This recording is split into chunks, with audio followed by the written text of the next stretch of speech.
Hendi fof. Donc là, je vous remercie. Mi juutnim seeɗa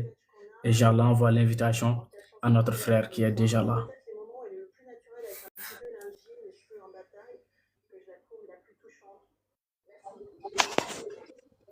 Salam alaikum, monsieur Ba. Hey, salam alaikum, Lama, ça va? Ça va, machallah.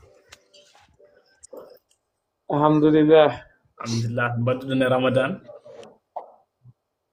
Oui, machallah, alhamdulillah, Ramadan Mubarak, Ramadan Kirim. Amin, merci à vous aussi. C'est gentil. Machallah, alhamdulillah. Machallah, une fois encore, je te remercie ngam de kokkuɗa min oɗo temps wawde partage vraiment e caɗele ɗeɗon fof e gonko mum e ko fate gueɗe entrepreneuriat c'est pas facile donc vraiment on te remercie ngam de sacrifice oɗo temps hannde pour jangguinde min pour haalande min gueɗe gonɗe nder hen En mbaɗat hen tan ko kattanen walla mbaɗen hen ko mbaɗen anne encore merci une fois parce que aussi c'est pas la première fois mbawmi heɗade live aji ma anne combat mo mbatta mini o surtout côté jeunesse mauritanien tu es une personne ganduɗa hoorema belɗo mentorade walla belɗo wadde présenté surtout à chaque fois tu défends les causes de la jeunesse ko on combat gonɗa kala e saaha amin encouragement o yo Allah rokkama ganduɗa hoorema kene nawruma yeeso kene nawra leñol ngol yeeso surtout tu défends les causes de la jeunesse ko ɗum tan ɓuuri yiɗede ɓe sikki enen fof ko sagoji meɗen so yimɓe jolde laana pulaar ni so yimɓe jolde laana sago mumen fof ko yo joofoy donc ɓe sikki enen kadi ko ɗum woni sagoji meɗen en calmini kadi aussi dendagal musidɓe wawɓe heɗade walla wawɓe arde oɗo plateforme de panel c'est une très très bonne initiative ko ɗum ɓuuri sohlede kene wawa rokkude yimɓeɓe e gartam kene wawi findinde yimɓeɓe kene wawa kusde yimɓeɓe e motivde ɗumen et merci d'avoir choisi Rimpoulé yimɓe hewɓe ne mbayno leydi kono amin ne mbayno leydi au niveau de la Mauritanie au niveau de notre communauté et aussi waddem approché ɗum ko belamam no fewi surtout venir de partager l'expérience waddude échange à la jeunesse mauritanienne ɗum ko hunde nde potmi farnorade ko hunde nde jiɗmi mi salni moni kala bawɗo nadde ɗo e live o e bawɗo heɗade kadi après live o quoi merci beaucoup merci beaucoup a jarama no fewi ko plaisir mawɗo quand même de recevoir ɗo ennam et partage avec toi oɗo moment donc voilà bandiraɓe sehilaɓe aujourd'hui no mbimi nani ni j'ai pris cet engagement d'inviter notre frère monsieur Ba pour rendude men ko fate gueɗe entrepreneuriat et tout ce qui va avec donc tout ce que je vous demande hande oɗo live koyen tappat partage on pour mbawen andude bénéfice gonɗo nder hen o donc voilà monsieur Ba on va commencer puɗɗen nadde e nder oɗon vif du sujet monsieur Ba ma première question ko fate entreprise mo joguiɗa o qu'est-ce qui t'a poussé ha jogade oɗon engagement crédit ko wiyete ko entreprise ma propre entreprise ma oui merci beaucoup peut-être je me reviens un peu en arrière surtout présentation min ko Moussa Bambir mbeɗe jeeya e nokku no wiye Sarandogo ko Diaké commune mo Bogué département de Bogué aussi ko toon Monum ko toon Mbotou Dassa c'est là-bas que j'ai fait mes crises scolaires et ko nandi hen ko toon kadi mbaɗmi presque parcours am no fewi et aussi jooɗimi ɗo e Mauritanie entreprise am woni ko ɗo e nder lamorgo Mauritanie au niveau de Nouakchott je me suis retrouvé là-bas et aussi no mbirɗa ni waɗi kam jogade courage wadde entrepreneuriat walla uddirde entreprise Rimpoulé mi sikki ina waɗi saɓɓiyeji keeɗi walla ne waɗi ganduɗa hoorema toɓɓe kewɗe porɗe ganduɗa hoorema yacinede hen mbiɗa sikki aussi somiɗa wi mbiɗa haalumma juut par ce que ko objectif wona ko hunde nde yiɗande moni kala ɗum noon inchallahu rabbi pour Rimpoulé ko joni jibina walla jibinama ko ɓooyi mais mbiɗa sikki on est à la phase croissance ko hunde wonde compliqué no fewi ko hunde yo mi sikki jomum ɓurata wawde ngembade par ce que ça a perdu seeɗe tout ça va revenir à zéro donc ko hunde musde kadi ko wonɗo ummoda wonɗo fuɗɗa mais alhamdoulilah rabbil alamin on est bien présent dans le marché mauritanien à chaque fois on constate que les statistiques à la phase croissance ça augmente tout le temps donc kadi aussi ko hunde wadde fayida no fewi hunde nde min parniri minen e koye amin jiiɗi kadi lancude n'importe quel ɓiɗɗo mortannajo nde wawata lancade oɗo secteur nde wawata wadde activité muɗum au niveau de la Mauritanie ko hunde yiɗami mais mbiɗa sikki no mbirumami ni Rimpoulet ko entreprise spécialisée dans le domaine de la production de poulets de chair et poules pondeuses et aussi j'accompagne les jeunesses dans le domaine de l'entrepreneuriat avicole sen mbaɗi ɗum traduire seeɗa walla sen anni yimɓe famminande yimɓeɓe e demɗe men guendiɗi Rimpoulet ko entreprise goto waɗata ko production woni fewnata ko l'élevage waɗata ko nehigol guertoɗe tewndanew ça veut dire waɗi guertoɗe destiné pour tewndanew waɗi guertoɗe destiné aussi pour ɓoccode e ko ɗum ɗon ɓoccode ɗe noon c'est destiné dans les marchés mauritaniens ko yimɓe woni ɓoccode posneteɗe jeeyeteɗe ɗe yimɓe mbaɗata omelette ɗe mbiɗa waɗa ɗum production et en même temps kadi tewndane woni guertoɗe poulet de chair mo yimɓe ñamoto kadi mbiɗa waɗa ɗum production et d'autres aspects aussi j'offre des services d'accompagnement technique aussi des pratiques pour les jeunes entrepreneurs ou bien les jeunes porteurs de projet wonde yiɗɓe yarude oɗon fannu yiɗɓe yarude oɗon banggue et j'ouvre l'opportunité pour les jeunes wonande sukaɓe yiɗɓe yarude on fannu mbeɗe rokka ɓen formation ŋaɗe mbeɗe accompagne men j'offre des services à domicile et des services des regroupements des gens. Après, j'offre des formations pour les jeunes qui sont passionnés et qui voulaient se lancer dans ce domaine, quoi. Merci. Merci. Big respect à vous et j'espère que vraiment jeunesse o ma essaye ɓattade moon pour profitde e oɗo opportunité mo gonɗon e tottude maɓɓe tottudeɓe ɗo hennam joni noon ha joni ko artude e nder création entreprise moon o holno fuɗɗore nde wano exactement les difficultés et voilà yaato garta ga est ce que ɗeɓano puusi moon ha abandonde walla hunde ko way noon. Oui, l'entrepreneur ne doit pas l'abandonner vite. Hein. L'entrepreneur ne doit pas l'abandonner. Ça veut dire kolko mbawɗa dañde walla kolko mbawɗa hoccude mais sikki rokkarma ko expérience tan quoi. Moi je dis souvent l'échec n'existe pas chez nous. Moi particulièrement surtout mino mbiyata ko échec wodani yam quoi. Mi sikki à chaque fois kamnde dañmi échec ko expérience walla ɓurde wawde motivdemi kam wawa rentade quoi kam wawa rentade oɗon banggue e ɗum noon kadi aussi ko hunde gandanɗa hoorema à chaque fois mbeɗa watti hen hakkille en entrepreneur kadi ala droit hulde y a pas de pour chez nous y a pas de pour chez moi au niveau de Rimpoulet donc Rimpoulet dañi caɗele e Rimpoulet heede mum arde ɗo heeɓi ɗo aussi actuellement ha joni ko hunde musde saabu wona golle beɓɗe no fewi eɗen gandi dans le monde d'entrepreneuriat c'est très très très compliqué surtout dans tous les aspects l'accompagnement financièrement physique et aussi tes conseillers aussi tes approches familiales c'est tout à fait compliqué e hunde nde weeɓani kadi ne metti gandanɗa hoorema a développe ha yettoɗo won nokku saabu ɗum mi rokkuma yeru min je viens d'une famille très modeste gummimi ke galle gandanɗa hoorema très modeste e o jangdam mi waɗi étude universitaire j'ai eu mon licence en finance et comptabilité et finalement j'ai pas eu l'opportunité de continuer mon master et je me suis retrouvé vite dans le marché mauritanien wattude dañde ɗo nafi hoore muɗum et tout ça ɗum waɗi ƴettugol ɗon lawol mais nos parents ne comprenaient pas ça parce que ko hunde e sattude no fewi ko hunde musde no fewi saabu ɗum eɗen gandi enen murtannaɓe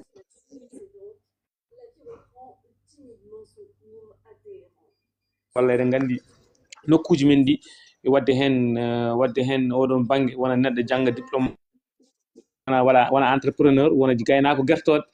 koreji ma pamantama ɗum sehilama aussi so jiimama pamantama ɗum par ce que tu devrais se retrouver dans les banques tu devrais se retrouver dans le monde professionnel ko wayno gandanɗa hoorema enseignant walla professeur parce que si tes parents voyaient que à chaque fois ko koreji mo guiɗira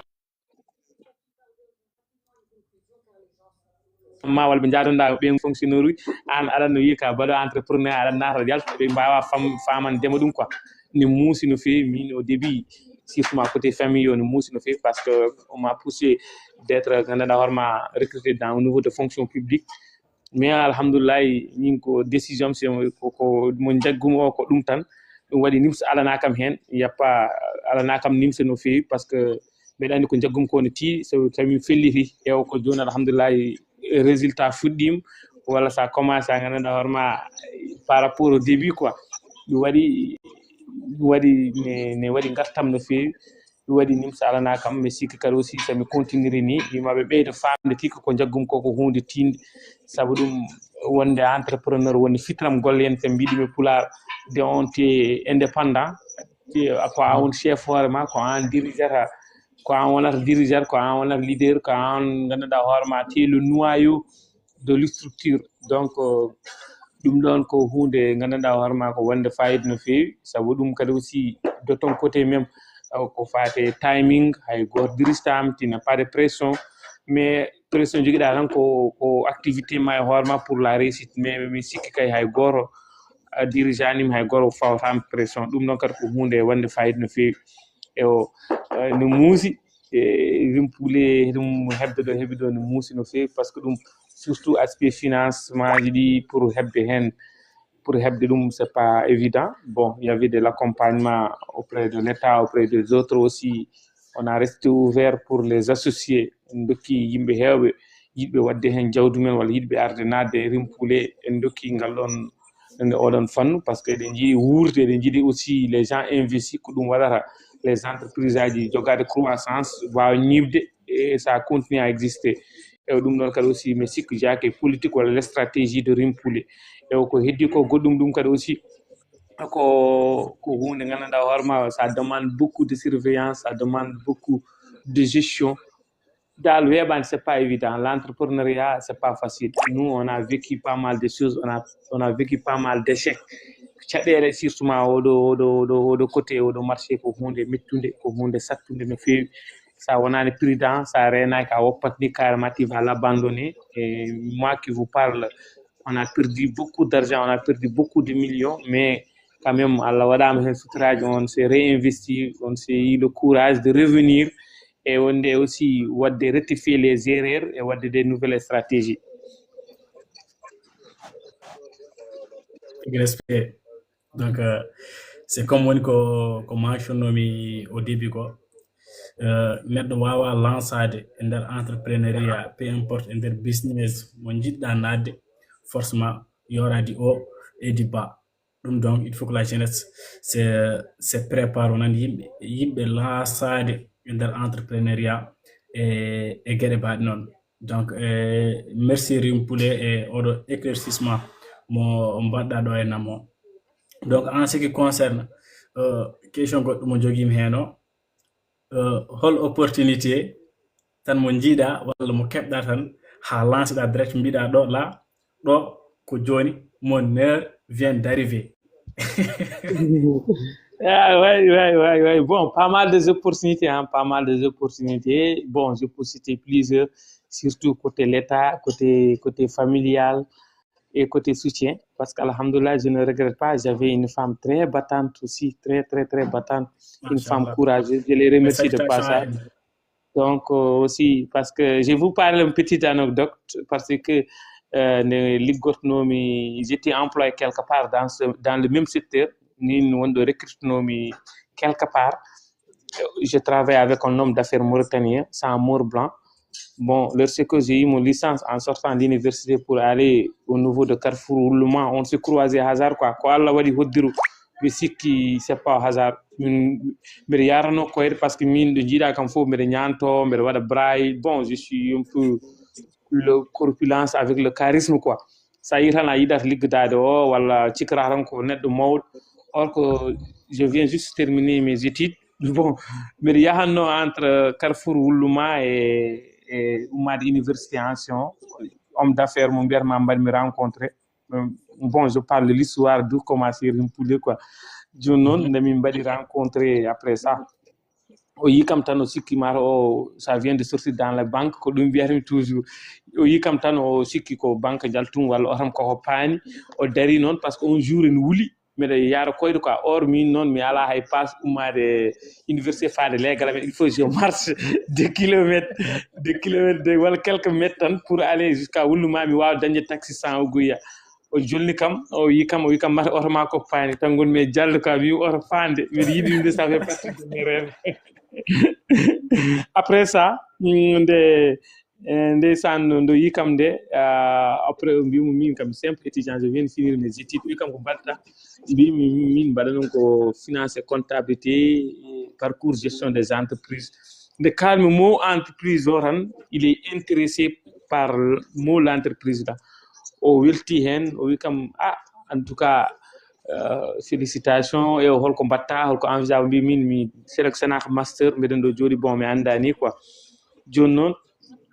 caggal ɗum o wi kam wadde an neldam CV ma mbi min hono mi haala tan o wi kam neldam CV ma mbi min mi ala expérience haydara so haaldal ko hikka jaltumi université je viens de sortir fraîchement à l'université donc mi wawa ligga o wi mbiɗa jogui entreprise ngara géra min cikkuno tan ko gadial walla farce donc kulmi quoi mbimi neɗɗo ala compétence université a meeɗa wadde gandanɗa hoorema hay comptable mo jannguɗa a meeɗa pratique ɗum comment ça se fait quelqu'un t'impose ou bien qui voulait t'approcher donc bon crémi CV yam jamma neldu mom CV noon kam ko diplôme licence tan e bac woni hen quoi donc wi kam joni o ala problème omo jogui entreprise une entreprise qui est dans le domaine de l'élevage omo andi omo gaño xaalis omo andi omo jogui kalis omo investir kalis que mais o ala quelqu'un qui peut garder les archives waɗa bindol quoi o wawa andude comment il fait les chiffres d'affaires et tout o caggal ɗum j'ai eu le courage quand même o recrute kam o wi kam bon vas-y on va faire 1 mois de stage e nder hen o soodi gandanɗa hoorema une logiciel kespul wiyete ko Sage o soodi ordinateur o soodi bureau bien meublé o adden kam joni noon e nder hen kadi o addi en professeur comptable ene jangguinama en même temps mbanmi 2 semaines e nder hen wi kam bon o holli kam espace no o holli kam ce qu'il produit par mois parce que lui il produit 7 000 8 000 par mois de poulet de chair o wi kam min mi ala temps c'est un homme d'affaires mi ala temps est ce que aɗa wawi gérer holko mbawɗa wadde innové holko mbawɗa wadde apportude et notre relation après il a loué appartement Kespul waɗi bureau jam et tout ça donc je suis en l'aise là-bas et dans une semaine j'ai maîtrisé le logiciel donc comme on est en train de vendre les produits et ko ñamete mbim première chose ngiɗen haɓade taw hygiène mbaɗen laaɓal quoi parce que nokkuɗe min gonɗo il y avait beaucoup de concurrence min puɗɗi wadde gandanɗa hoorema mbiyom joni yo soodan employé ɗi tiniji j'ai fait mes recherches o soodan employé ɗi minen fof min nandi tiniji hay min hoorema j'ai fait des blousons nde mi watta wadde masque uji mi mbaɗa ganguji amin quoi parce que amin jiiɗi attire yimɓe quoi ko to min piiri yimɓeɓe finalement minen min goni ko marché premier ma won 30 boutique yewɓe guertoɗe ko boutique amen ɓuuri mawnude boutique amen ɓuuri yodde ɓuuri wadde perfectionné ɓuuri wadde attire mbadde couleur aji ne attire yimɓeɓe tout on s'est misé beaucoup sur marketing gaddum on stratégie et aussi kadi aussi après amin mbaɗanno des livraisons des œufs locales des œufs blancs et œufs marrons mbimo au lieu mbaɗa plaquette uji ɗum ɗo ɗi est ce que change ta j'ai fait mes recherches aussi min batti wadde plaquette uji emballage uji gonɗi Europe ɗi quoi on fait des commandes min gaddi emballage uji amen ha keewi min batti wadde des œufs de 15 œufs des œufs de 10 œufs des œufs de 6 œufs min mbaɗiri noon ko noon tan yaari ha gandanɗa hoorema entreprise o yeehi je parle en l'année 2019 après covid ari ko minen tan goni hankadi ɓe marché gandanɗa hoorema e fermé min ɓeydi wonde e marché mauritanien hankadi entreprise o yaari yeeso on a eu beaucoup de relations c'est moi qui est sur le terrain mbeɗa sikki tan ko min tan woni le fondateur presque parce que à la temps yahata ko min woni sur le terrain ko min gérant les employés ko min gérant les comptables hankadi ko min tan woni le plieux et le noyau de l'entreprise nder hen on était ensemble jusqu'à 2022 et le 2022 ari bon mi waɗi famille et tout ça et nder hen jinmi yo solaire am ɓeeɗo encore j'étais bien payé bon alani kadi sa réussi condition ngaji changeata gueɗe fof ɓeydoto finalement j'ai j'ai dit qu'il n'a qu'à augmenter mon salaire parce que j'ai fait le chiffre d'affaires à l'intervalle de 10 millions à 15 millions par 6 mois. Non seulement année, par 6 mois. Ça veut dire si on fait 3 bandes, on a ce chiffre d'affaires-là. Parce que moi, je n'avais pas le week-end, comme ça veut dire en jeune temps, je me suis concentré 100% de son entreprise et finalement, le salaire parce que salaire, ça y est, en employé, secteur privé, il y a 250 à 300, il y a 400. Or que parce que j'ai fait pas mal de tâches, j'ai gagné le marketing, j'ai gagné les clientèles dans tous les supermarchés presque communes du des relations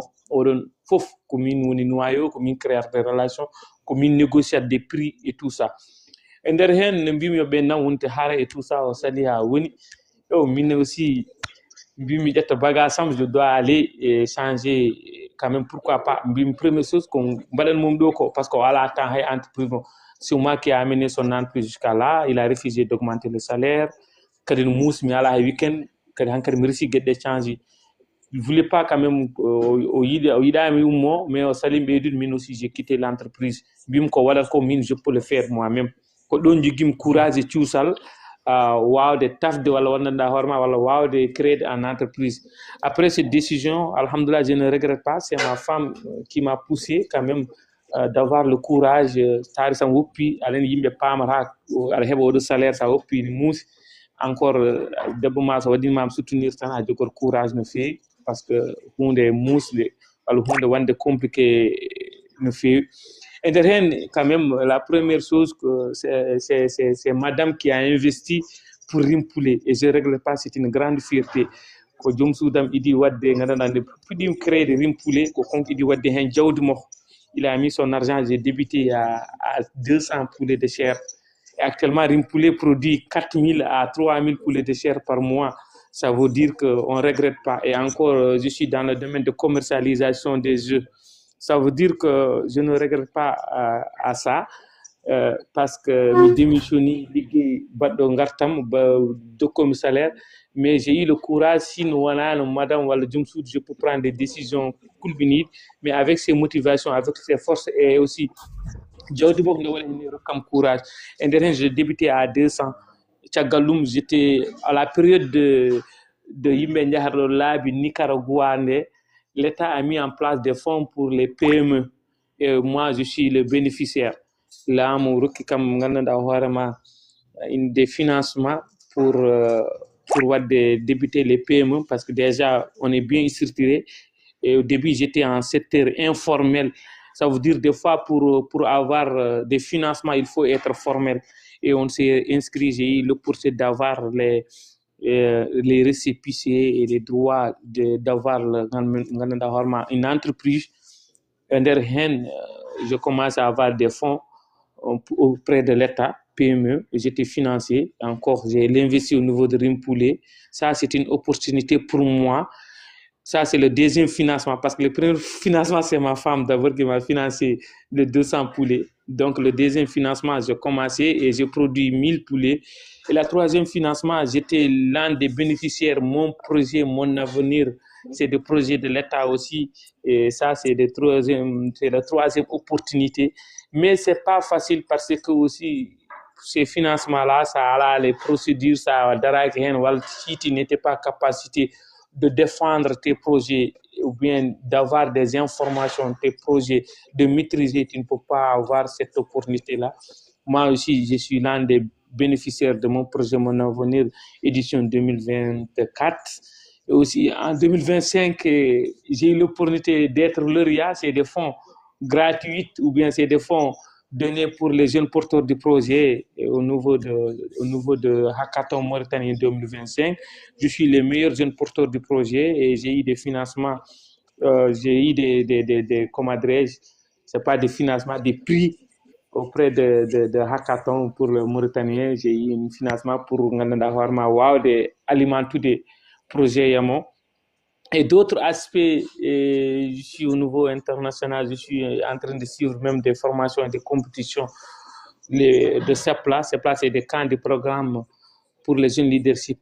au niveau de l'Afrique. Ça, j'ai représenté la Mauritanie et je suis sorti le vainqueur. Je suis défendu mon projet et j'ai sorti le meilleur pitch du pays au niveau de sous-région. Ça veut dire que tu défends ton projet dans 1 minute 50 secondes. J'ai résumé mon projet, j'ai parlé sans 1 minute 50 secondes. On est trentaine. À chaque fois, on l'élimine jusqu'à Rimpoulé et devient lauréat parce qu'on est assez nombreux, c'est un 30 pays. Chaque pays amène les représentants. Et moi aussi, alhamdoulilah, je me suis sorti le vainqueur. On est en train de suivre des formations et des accompagnements pour augmenter notre compétence et notre leadership.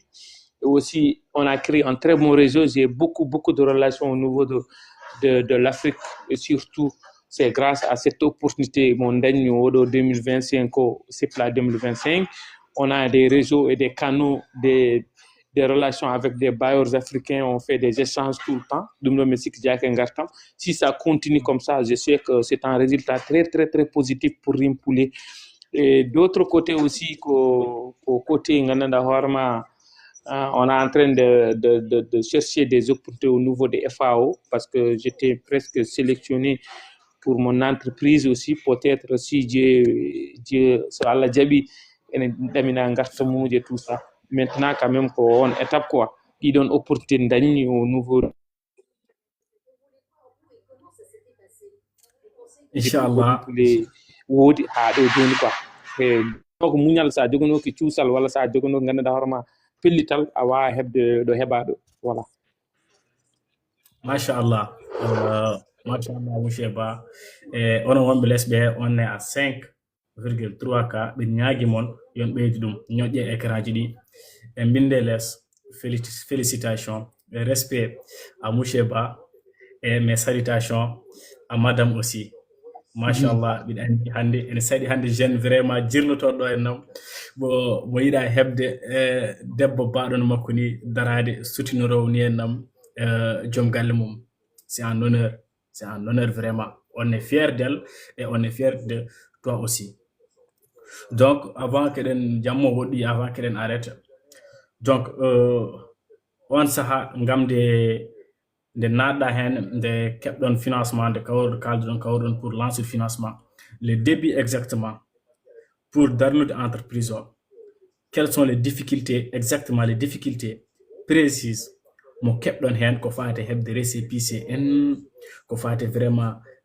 nanude fonds débloquer fonds et marketing o exactement. C'est une question ma jur seeɗa no ɓi garnami hen seeɗa. Bon, si, bon, il n'y a pas de problème, tout est permis, hein, donc pas de problème. Merci aussi, wadi problème sur côté l'État, quand même. Minen comme au début, parce qu'actuellement, mais si que l'État a mis en place pour faciliter les bénéficiaires de leur accompagnement, surtout côté récépissé auparavant. C'est pas récépissé, bon, c'est des papiers de l'entreprise, tu devrais avoir les NIF, tu devrais avoir le registre commerce et les taxes d'exploitation de l'employé. Donc, on papier du tête, ce jour dernier financement de l'État, on dit pondra. Auparavant, c'était pas compliqué, il suffit de voir le notaire et aussi avoir les gens qui peuvent garantir ton projet, ton espace. Il y avait des papiers à fournir, donc c'est obligatoire. Donc, mine entreprise, personne physique, PP, personne physique, individuelle. Bon, on envisage de mettre en charge parce qu'on voulait agrandir, parce qu'on commence à rester ouvert pour les autres associés ou bien d'autres personnes qui veulent investir au niveau de Rimpoulé. Donc, on va changer règlements et statuts tout pour qu'on devienne charge, pour que tout le monde vienne investir aussi. Surtout les gens de diaspora et tout. Et au cas du Moussa, parce que le registre commercial, ça dirait que 48 heures. Et même tous les procédures, ça dirait seulement 48 heures. Dépose le registre commerce, le NIF, et on a un certificat d'exploitation d'emploi. Nous donne caisse nationale de la solidarité, mandat caisse affaire employée quoi. il faut mbaɗa on papier. J'ai eu ça en 48 heures. Mais si qui John aussi, ils ont changé les stratégies parce que le NIF et registre commerce de Tirtinidum. Mais merci qui quand même aussi l'État doit que système mabbe oye ko système ɓurɗo wadde arrangé parce que fof so ene heɓerno e nder 48 heures tous les papiers. Mais maintenant ne heewi aɗa yi neɗɗo heɓa registre commercial ga jaha banggue goɗɗo ɗum ɗo surtout les derniers bénéficiaires ene muuse mabɓe pewndugol kayitaji ngol joni kam ɓe dañi ni opportunité parce que l'État joni ine verse compte uji mabɓe kalis pour ɓe mbawa wadde procédure aji de dossier. Parce que j'ai vu cette année l'État a mis en place mais minen min dañani on opportunité ma jaha pewnda ɗiɗon kayitaji fof ngara déposer à nouveau de CDD parce que min ko caisse de dépôt ko ɓen toon financement amen yano ko toon min jano ko toon min keeɓi kalis o e nder hen noon ma gadda ɗum no fof ne mbawa hebde ɗum ɗo hebde kalis o. Mais kalantemam ko le PME parce que les premières fois nde kemmi oɗon financement c'est très facile à débloquer. Ils nous ont donné deux tranches ɗi activité jamen dartake tout ça on c'est min mbaɗi ɗum gasi min continue encore c'est des dettes à rembourser mais c'est à long terme. Bon peut-être janggo e jaam son woni ɗo opposant ils vont dire viens là on t'a donné de l'argent toi à la droit à l'un et tout ça. Donc c'est des dettes gandanɗa horma. Bon il y avait des gens qui disent c'est des fonds perdus woni hen mbaɗani projet ji men majji mbaɗi hen ɗanniri jeehi Nicaragua et tout ça. Wonen kadi aussi ils ont confiance leur projet ne liggoro ɗum et tout ça kadi état ira surtout les phases de PME à la période de yimɓe jahaɗo laabi Nicaragua. Ils ont financé pas mal de jeunes mais mbiɗa sikki ko heddi hen ko diwani heddi waɗa projet ji men min diwani 20 personnes wala 30 personnes tout kamɓe fof déjà ɓe mbaɗi disparaître au niveau de marché mauritanien. Encore waɗɓe hen concret à projet men existe tout le temps min diwani 2 wala 3 personnes. Ayi ɗum no fof ça veut dire que l'État est en train de décourager walla yimɓe ne kaala e sahaji laamu waɗani waɗa ko nande mais aussi sahaji kadi aussi yimɓeɓe ne mbaɗa erreur aji des fois parce que mbaɗani gomani ko mbaɗata ko walla jiyani hen des résultats ɗum waɗi jomumen so balance jaha banggue goɗɗo. Et côté aussi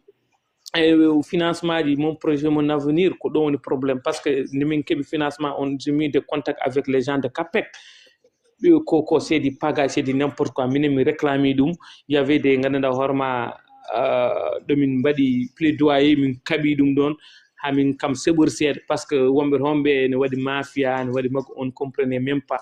keɓa financement ma wona toon ngara e CAPEC pour heɓde kalis o. Jomum mbima kalis ala kalis wodani surtout ma mino kam mi sikki financement oɗon 4e édition mbiɗa wawi mi yiyani gartam no fewi quoi parce que ñammino coppi so waɗi un projet bien ficelé et tout ça a wiyama ya rokkir par tranche parce que ɓe mbaɗi ko 40% 30 non ɓe mbaɗi 3 tranche fof pour hebde hen fof ko ma goya ma daña sa renani a yafort fond parce que déjà fond ko inde ma woni kadi aussi sa arnani ɗum ko kamɓe kutorto wonɓe toon ɓe liggorto te obligé kadi mbiya abandota ɗum waɗi sewɓe sahaji daña des financements walla daña des opportunités mais ndeysaan abandonne parce que ko mbalte toon maltraité ko parce que ɗum ɗon kadi ko hunde ganduɗa hoorema muusde nde fewi. Mi sikki 5e édition 2025 ko seɓori seeɗa ɓe changi systéme mais minen kam hawrunoɓe on banque surtout ma minen on les nourrit les poussins a wawa wadde patienté a wawa fadde sahaji transuji so taƴodiri daña probléme uji ga coppima maayo ga limaji ɗi tarda gueɗe ɗe foof ça veut dire moi je ne voyais pas l'impact du financement de mon projet mon avenir. Je suis bénéficiaire mais min waɗani yam impact haydara parce que pour hebde les tranches la système o ne muusi seeɗa mais nde min goti waɗɓe bénéficiaire oɗo année ɓe mbe sikki ils ont changé tout ɓen déjà ɓe dokki ɗumen 30% yo puɗɗo wadde les panneaux yo puɗɗo wadde gandanɗa hoorema leurs idées de projet mbaɗa dossier ji men ɓe dokkiɓe kam fond guilɓe cuwa joguiɗo idée joguiɗo projet ɓe dokki ɗumen yo jaa mbaɗa dossier procédural ɗum c'est une grande chose aussi. Et deuxième chose aussi mbe sikki ɓe mbi ko financement ji taƴodirta par ce que minen kamin goyri ko ɓe keɗima ɗum ɗon par ce que min joddimi mabɓe mi kalniɓe les difficultés par ce que kamɓe les gens de mon projet mon avenir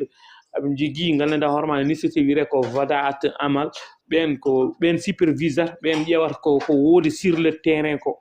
e nder hen noon so tawi wonani réalité walla no muusi mi kalniɓe les difficultés peut-être au plaidoyer ils ont changé le système même on a plaidoyer pourquoi pas l'état de parce que ngon ko mise en place mais ko jidi wat ko guichet d'entrepreneuriat tout ce qui est l'entrepreneuriat les jeunes porteurs du projet, les gens de mon projet, mon avenir, les gens de PME,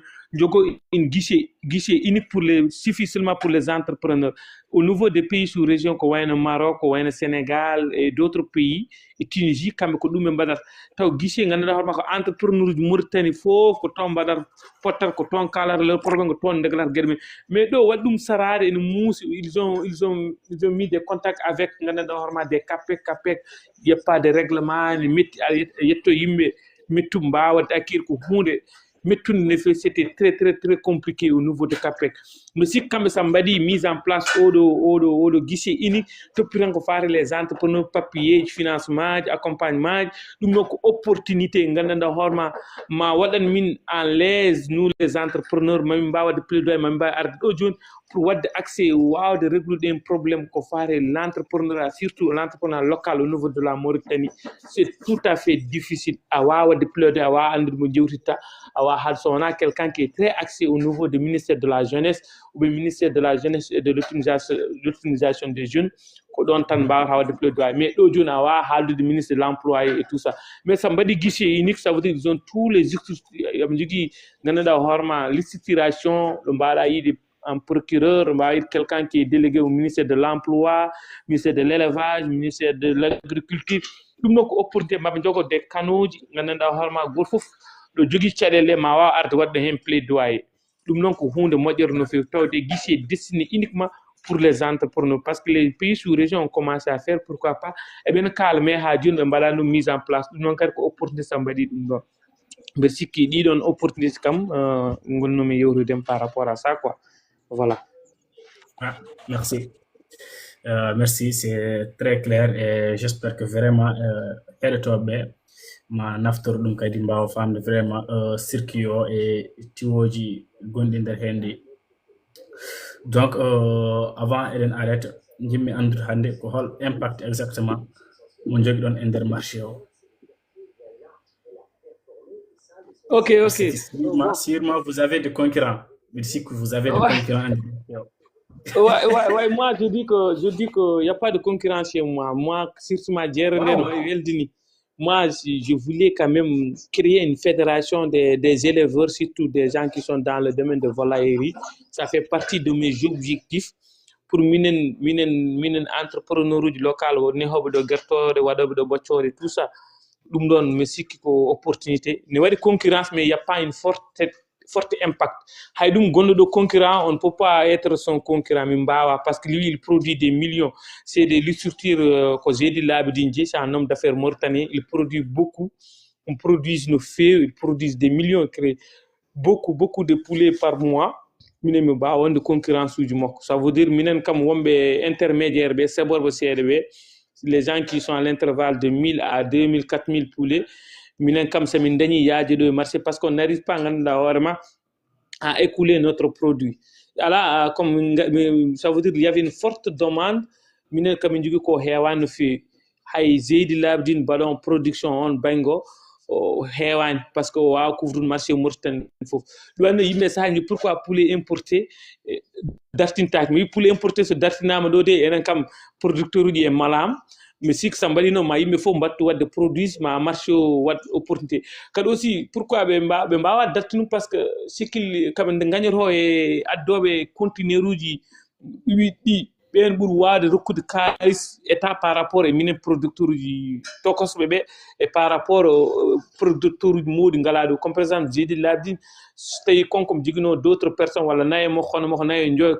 qui produit pas mal de poulet de chair dum do ma wala min fo même ngonte même compétition or que non marché il y a pas beaucoup de concurrence wari kambe état wawa de freiner les poulets importés wani ja kisaji ngodiga poulet di gummi de Brésil ngodi parce que c'est qu'il taxe au niveau de conteneur ko hen lamungu way couvrir secteur élevage parce que minen njobata impôt ne fi sur quelqu'un qui est jogi de crédit jene yobo au niveau de CAPEC wala ko nandi hen ben l'état wawa namdade ɓe haalis taw par ce que ala impact ɗum waɗi noon ɓe guddirata ngal ɗon damal ewo ɗum ɗon kadi ko hunde fonde wodde ewo ko heddi ko aussi mbiɗa sikki ko noon tan par ce que maintenant minon j'ai envisagé et je pousse les jeunes de venir faire même activité ce qu'on est en train de faire. Maintenant, je suis en train de suivre, j'offre des services, les gens qui sont au niveau de diaspora. Actuellement, je suis en train de superviser 3 poulaillers. C'est des gens qui sont l'un au Canada, l'autre au niveau de Belgique. Comme suivant leur poulailler parce que les productions parce que côté de vente, même si au niveau de Nakshot, min donki harnu Nakshot poulet, mais si qui alors au niveau de l'intérieur du pays parce que ce qu'on produit ici. Pour écouler ça, c'est très facile. Et donc, l'État faut wallude min bangue ngandanda horma subventionner wallude min ngandanda horma fournisseur amen des produits là pour marma waaw couvrir dum non kadi aussi mbe sikki min ngalaada min gollito parce que min kewani min gonani ngandanda horma yimbe yonbe wala yimbe soudé pour min faut me retrouve dans un seul panel min mbawa défendade cause uji amen wari sahaji a fina tan tawa pusengaji tiiɗi tawa alimaji manki ala ine kamɓe parce que les producteurs uji kamɓen ɓe ngala de concurrence nde beelaɓe ɓe liggoto nde beelaɓe taxe amen des prix ɗi alimaji donc ça veut dire c'est très compliqué ɗum waɗi concurrence ne moƴƴi parce que a yii ɗum ɗon fof so ala so wanno concurrence tan ma wood no moƴƴi goto fof so o ala tan wawi fade goɗɗo mais ɗo au niveau de la Mauritanie le secteur d'élevage plus particulièrement dans le domaine de volaillerie. Il n'y a pas de concurrence, surtout les gens qui nous fournissent des poussins, les gens qui nous fournissent des aliments. Il y a la concurrence, il lance une commande de 2000 ou 3000, il y a presque un mois à le faire. Parce que à Sénégal, ça va te coûter et tout ça. Ça veut dire que le marché est large. Vous, les diasporas, je vous encourage de faire quand même, de rentrer de ce marché-là. Parce que l'on a aussi une usine qui produit des poussins et tout ça, on offre la population parce que yimbe ne coklum kadi yimbe fo ne jidi lansade hen ko dum don quoi encore si walla yimbe dañde dino opportunité ko kewindi ne moƴƴi ha ɓurti yimbe ko kewat ko mbaɗa groupe de sédiment wala groupe de lèvres comme genre ɗiɗon groupe aji ne moƴƴi ha may nder leydi ndi parce que yimbe ne cokli y avait des gens même en jiɗi wadde investissement ils ont obligé d'aller jusqu'au Sénégal mais j'ai vu des grands producteurs dans ce domaine, mais ils sont tous basés au niveau de Sénégal, surtout au niveau de Thiès, au niveau de Dakar. Parce que pour avoir des investissements hors de secteur, et de mousse, c'est pas facile. Parce que concurrence à la, ça a déjà à l'image, une journée, 2 jours, donc aussi un problème. Il faut concurrence au world, il faut qu'on essaie de rassurer rassurer le marché. Donc, ko hunde sattude seede ko hunde musde investir au domaine ne compliqué surtout au niveau de la Mauritanie mais kam so neddo ngana halma jigmi un renforcement de capacité de compétences et de connaissances mais sikki en wawi Allah waɗan ɗumen suturu waɗo wadde sans sortir ɗum kadi ko lancer d'un appel kol ngana halma jidde lansade on domaine il faut tu es obligé ngana halma mbala formation tu es obligé bénéfice d'une formation au moins c'est pour neɗɗo wasa funtude me oɗon domaine a yimɓe il voulait investir comme par exemple a yi rimpoulet il réussi et tout on woni marché on woni stable ngara mbiya kam baɗo ko rimpoulet waɗata ko or ko a anda holon stratégie anda holko waɗata ɗum waɗi neɗɗo sen naare hunde il faut waɗa étude de marché il faut janggo jogo compétence o wawa naade hen par ce que janggo e jaam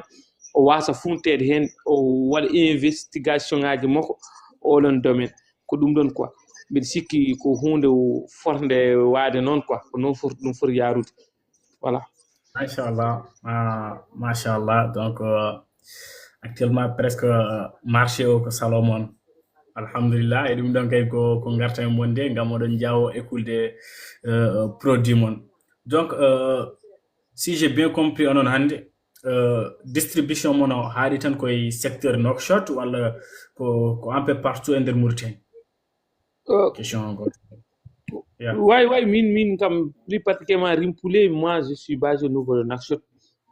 De production. Mais ça fait partie de mes objectifs et mes visions. S'implanter rimpoulet partout au niveau des villes, soit Bogué, soit Guidimaka, Kédi, parce que me aussi là-bas, il y avait une population, c'est des vrais consommateurs parce que chaque corps comme des commandes nouveaux de Guy Maka, surtout les gens d'Afor.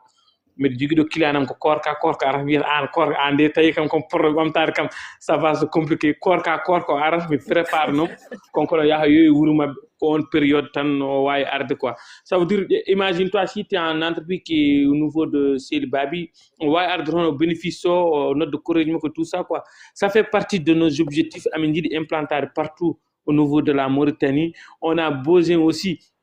de ngana horma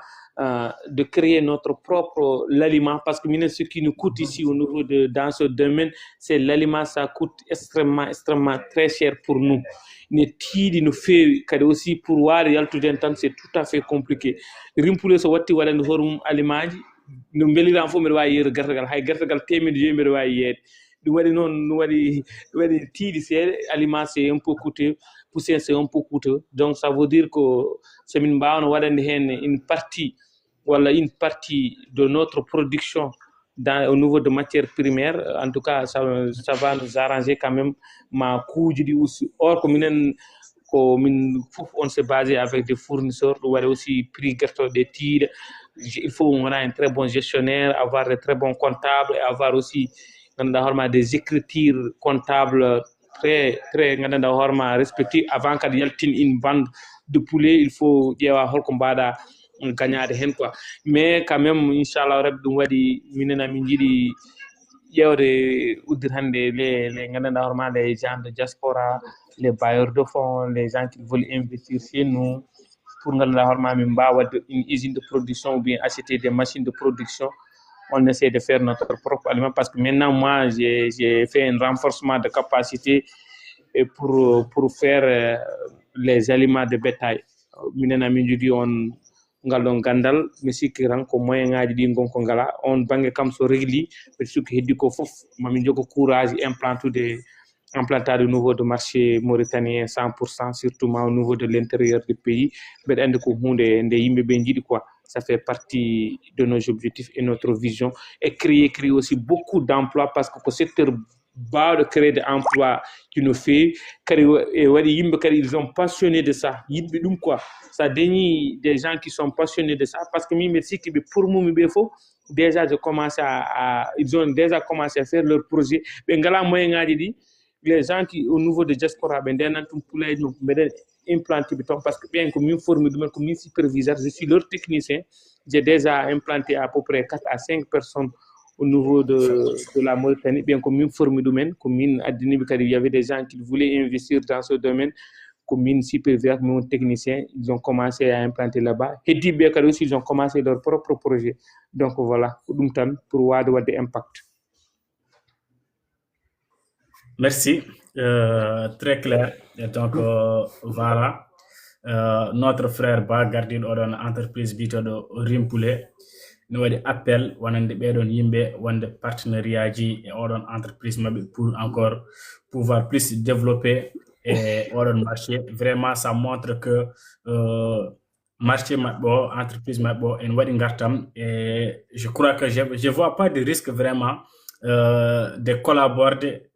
avec mabɓe vu que hande sen mbiyama hande Rimpoulet ko marché goto machallah marché o hande fournisseur tan ko Nouakchott alors que vraiment en wawno ɓurti ɗo mawnude ha fournisse Mauritanie fof no fotirno vu que son ƴeewi kadi marché e to banggue tewde tiiɗi donc on est plus concentré e ɓurdi wawde ñamde ko wiyete poulet en e ɗeɗon gueɗe liɗɗi kadi keɓotako donc vraiment ko nokku goto kamen vraiment badɗo avantage so yimɓeɓe ƴetti oɗon engagement ngam vraiment wonde partenariat ji et peut-être min horam wasami arles quoi inchallah donc on va essayer de prendre juste 2 personnes avant d'arrêter parce que là il faut nen waɗa 2 heures du temps nen waɗa 1 heure du temps donc encore je peux parler un peu encore le Rimpoulet est disponible partout dans les supermarchés surtout les œufs à la période de Ramadan mes œufs sont toujours disponibles chez moi et tous les supermarchés de la Mauritanie, comme par exemple supermarché Bon Prix, c'est c'est notre partenaire phare parce qu'il prend des poulets et des œufs. Aussi, comme par exemple Dream Market, Big Market, Mini Market, Bon Choix. Mon marché avec Madame Khan, c'est une femme qui a initié ça. Encore notre produit est disponible là-bas. Le porte de mer, machallah. Je remercie les communautés Cité Place parce que mes œufs, maintenant ça marche 100%. Ils prenaient toujours mes œufs. Encore, je les remercie aussi. Machallah, halpule mbati jungur nden mi mallan mi sodar tango safal be ko wen supermarché de prier ko nan mais maintenant alhamdulillah y continue ils sont en train de soutenir Rimpoulé, je voyais ça parce qu'au période de Ramadan je constatais que encore machallah ne fait encore les autres c'est toujours disponible chez moi. Machallah vraiment yo Allah ɓeydu kadi vraiment Allah hokku mon kadi doole kadi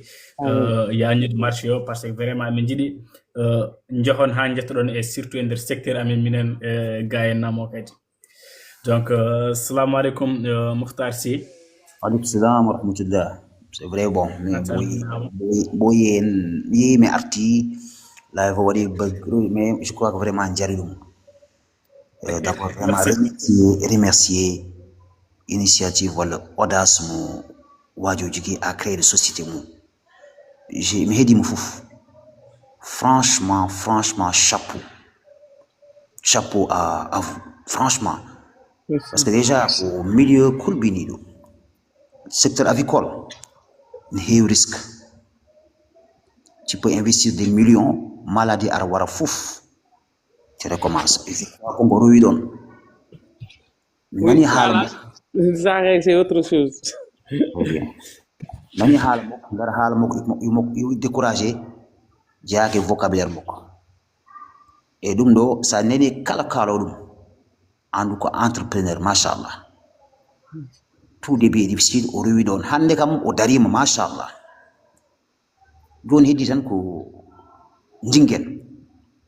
Njingen, c'est tout le Mauritanie. Ça va pas être facile parce que déjà,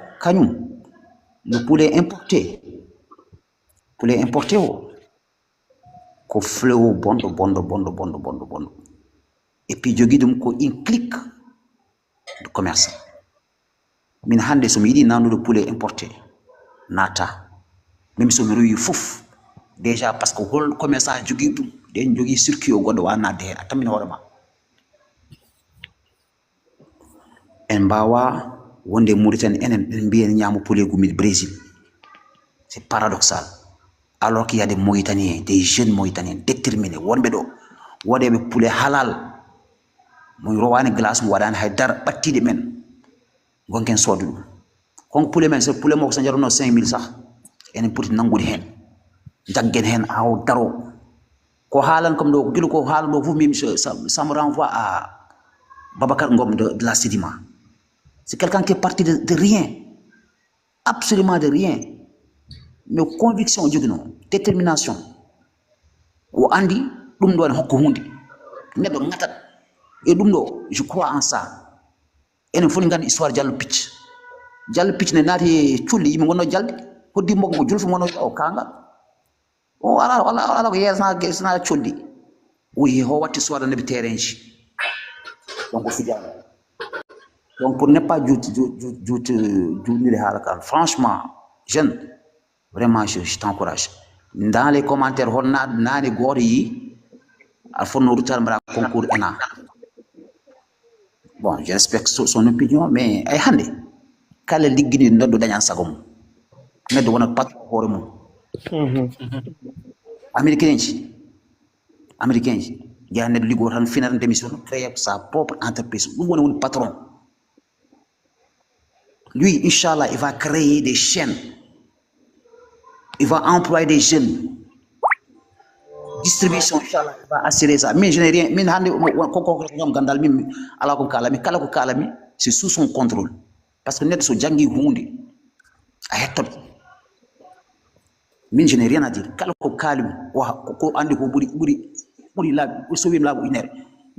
Pour l'encourager. Et pousser les autres jeunes à son idée que c'est la face des simili ko yimɓe ñemɓe hen mi kodda en waɗi bergerie mais ça c'est une bonne idée C'est une très très bonne idée. Wassalamu jaram et du courage. Courage. Merci beaucoup, Merci beaucoup. monsieur. Merci à Diarra. Donc, on va donner quelques minutes à notre frère. GT Agrobusiness. Bismillah. Oui, assalamu alaikum. Ça, c'est mon doyen. C'est mon doyen, je le connais. Est-ce qu'on a un doyen? Arrête-toi aussi. En tout cas, mes salmini on, mais de ndar jamon. De nam do no mbotto ne korka.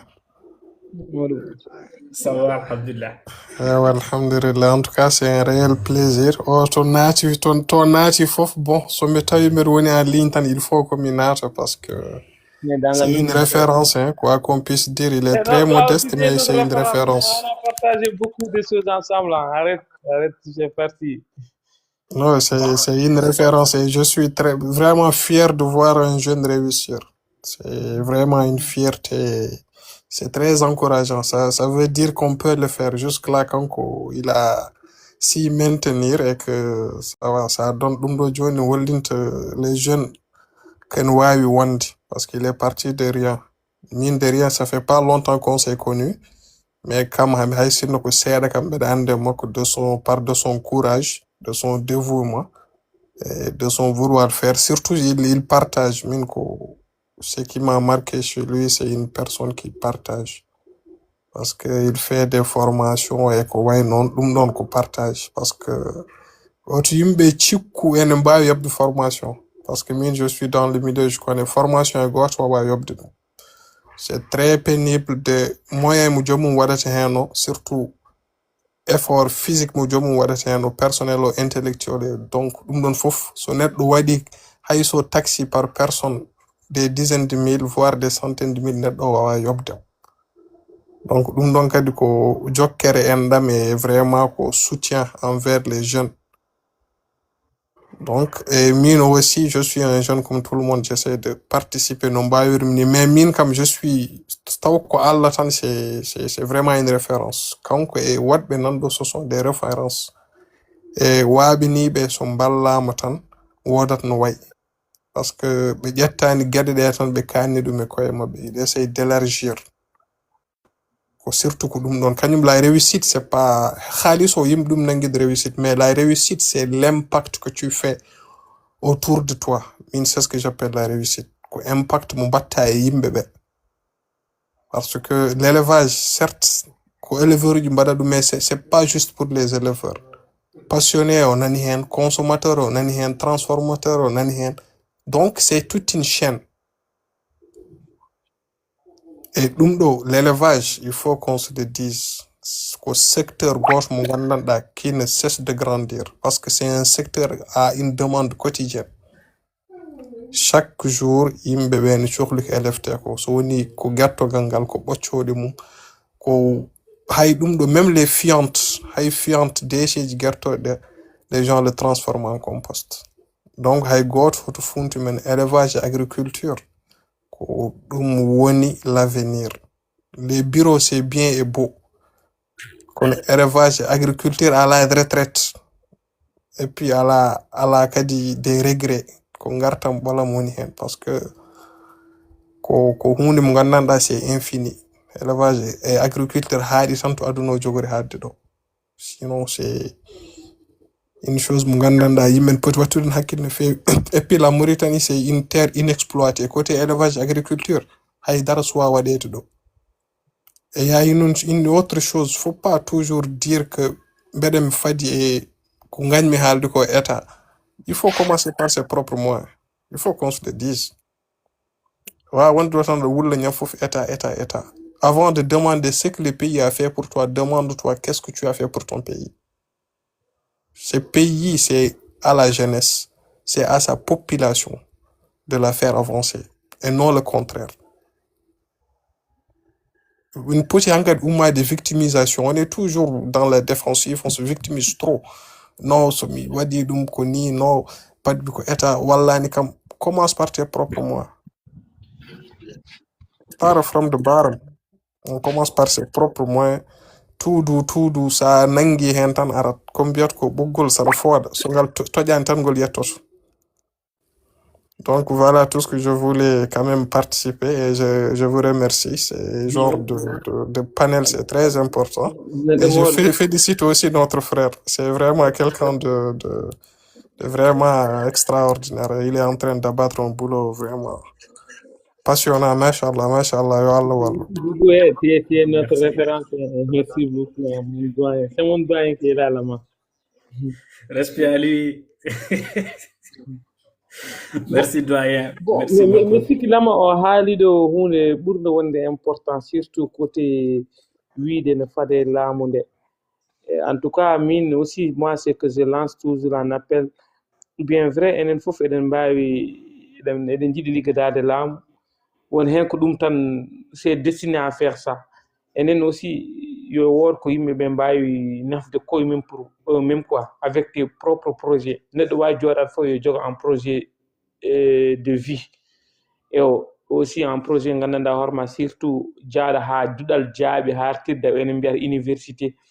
Ça yalti moi ce que je conseille mes frères de ne pas sortir sans projet ɗo mbaɗa wonde fof parce que aussi la réalité lorsque tu voulais affronter au niveau de la marché mauritanien pour yidde insérer domaine mo jarɗo c'est pas facile parce que mo domaine mo jarɗo fof ma tawɗen capanɗe jeeɗiɗi ene daga kadi aussi ce qui est très compliqué pour nous les structures ou bien des instituts surtout les instituts financiers ça nous appartient pas en jeeya wona kureji min jeeyi wona galleji min jeeyi enen so woodi ko sa institut gandanɗa hoorema familial ngo woodi ɗo ko ɗum ɗon ɗum waɗi tan pour wawde insérer walla wawde liggede so wona gandanɗa hoorema ko neɗɗo jogui nouveau badde expérience or ko enen noon on temps nous presse ɗum waɗi sa yalti tan a yalti des projet ma so to yahani surtout pour insérer au niveau de la Mauritanie ou bien au niveau de l'État ou bien au niveau de fonction publique c'est pas facile. Tu peux commencer à faire tes propres projets pour d'autres CRC parce que eɗen gandi ko caɗele ɓurɗen wawde dañde ko eɗen keñi ha ɓurti en mbawa muñade enen surtout ma aɗa yi neɗɗo lance dans le monde de l'entrepreneuriat nanama ɗo waɗa ganduɗa hoorema boutique makko walla waɗa étiquetage makko o siiwe réseaux sociaux mais 1 an 2 ans tu vois il disparaître complètement ɗum noon ko hunde musde ɗum ɗo sam yi ɗum tan welani kam quoi. Moi je voulais quand tu te lances quelque chose joggir ɗum au sérieux nguura hen gona hen pour wawde tabritinde bien vrai ne muusi mais aussi il faut jomum jogo pellitande suusal wona wadde pour wadde je fais ça pour gandanɗa hoorema wawa gagnade hen gurdam e wawde wadde impact de ma population et créer de l'emploi min mbiɗa sikki enen fof sa ala moyen ala doole bien vrai liggadade lan walla liggade ha wawa rendinde mais ko ndendinta ko kadi aussi envisage wawde wadde hen projet gandanɗa hoorema bawɗo wadde une activité génératrice de revenus de ne pas faire pour faire il faut gandanɗa hoorema jogoɗa kalis aɗa wawa rendinde ɗin fonds uji pour wawde nafdemo janggo e jaam mo rokkuma yer o haalinani hunde wonde important woni hande e nder leyɗele men ɗen leyɗele hande aduna ɗe fof eɗen gandi ko ndema e awo e gaynaka ɓuuri wawde ƴellidde hay awoji ɗi hande ene waɗi awoji ɓurɗo wonde modernisme mbiɗa wawi wonde ɗo e Nouakchott mi awa liɗɗi mi waɗa des mbalkaji mi neha mi waɗa wiyete ko aspect pisciculture a wawi wattude nehde liɗɗi taw au niveau des bassins taw mi yahani maayo mbeɗa awa et tout ça ɗum noon ko stratégie kesi c'était trop modernisé ala liɗɗi ala no wiyetene famille aji ɓeɗo jogui droit awde goto foof ne wawi ko business tan quoi chinois ji ene gawa toroɓe ene gawa subalɓe ene gawa ça veut dire ko oɗon domaine joni sane pousse gandanɗa hoorema kesam mako e ƴellitare e wonande leyɗele meɗen nde ɗum noon ko opportunité aspect goɗɗo aussi ndema eɗen gandi ndema kam tawɗen ko taniramen jaatirama fof e ndema ala leƴƴi ala e dara ndema eɗen gandi taniraɓe mbaɗi hen réussir hen ɓe mbaɗi rewɓe mabɓe tato hen ɓe ñammini ɓe cudditi hen sukaɓe mabɓe afɓe lembel jeewo ɓe mbaɗi hen ɓe afamo hammadi makko rese e guura mabɓe farmane makko rese e guura mabɓe ɓe ñammini ɗum ɓe jaari eɗen gandi ɗum kay ko ndefara men ko ɓooyi mais hande aɗa yiiya sukaɓeɓe mbaɗani investir on domaine aussi jaa yimɓe mbi ala min ko sagam yidde facile mi mahata huɓere mi waɗa loyer imagine toi c'est des investissements ji leeli artirde kala bien vrai l'aspect BTP ko hunde wande fayida ko hunde wande fayi walla ko hunde wande ƴellitare, mais aussi ko pour les retours d'investissement c'est très très très compliqué ene leeli ha ɓurti ene tardi. Moi j'encourage les jeunes, si vous investissez le secteur de l'élevage, c'est le secteur avec un retour d'investissement très rapide. Et aussi, vous savez très bien, les œufs et des poulets, c'est accessible pour tout le monde. On a miskino, on a patron, et il faut de gâteau, de et d'autres aspects, l'agriculture aussi, pareil, c'est des investissements très rapides et tout ça. Donc, mais le secteur BTP 10 ans, 20 ans, pour retour d'investissement, ça prend beaucoup de temps. Encore, Hubert, au niveau de Nation, Hubert a 2 ans, 3 ans. Hubert Boni, peinture Fendrega, ça veut dire que moi, c'est que j'encourage les jeunes, surtout la diaspora ou bien les jeunes porteurs de projets, il faut investir ces 3 secteurs-là. Il y avait des terres à loyer, il y a ça à la lead, ça à la ça dañani leydi luu leydi mbaɗa des conventions très claires mbaɗa jaha notaire joom leydi luuma kaldon 5 ans 10 ans mbaɗa des budgets bien définis quoi. Mbe sikki ko ɗum ɗon ɓuri wonde opportunité par rapport moi quand même de mon côté, de mon point de vue, pour wadde secteur BTP il faut avoir mandat XR wala étage pour wawde yaɗata. Mais kay en tant que jeune gonɗo Nicaragua wala gonɗo saɗa waɗa gandanɗa hoorema des projets,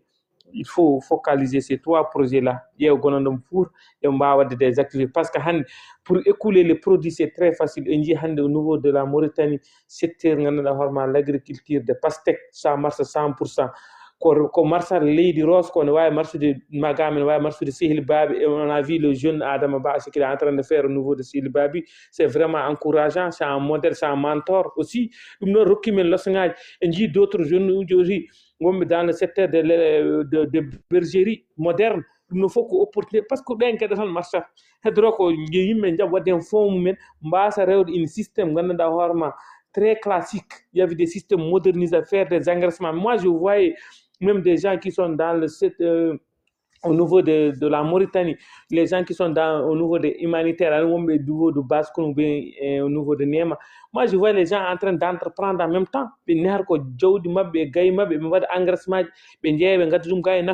Ça veut dire système du fof ne système